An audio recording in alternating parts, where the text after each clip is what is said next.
This is what happens when people who are drunk on greed and power get in charge of other people. That greed goes to their head. The power tripping has no balance with the heart.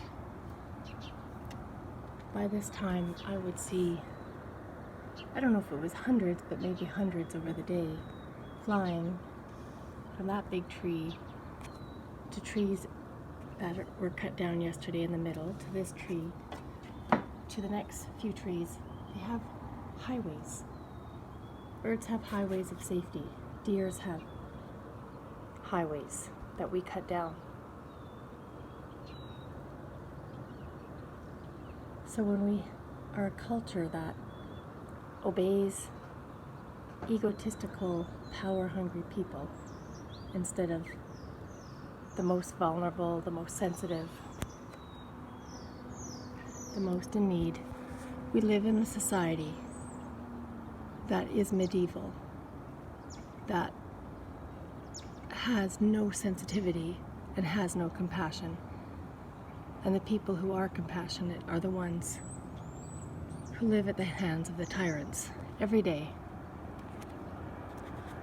Maybe when we see as a society that people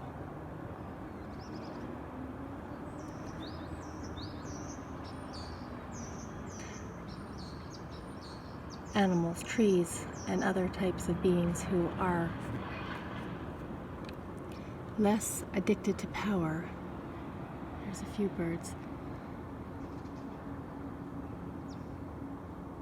Have a reason to be heard and listened to quietly, and that not the ones who destroy endlessly for their own amusement should be the only ones listened to. I couldn't even see any of these houses yesterday because we had trees.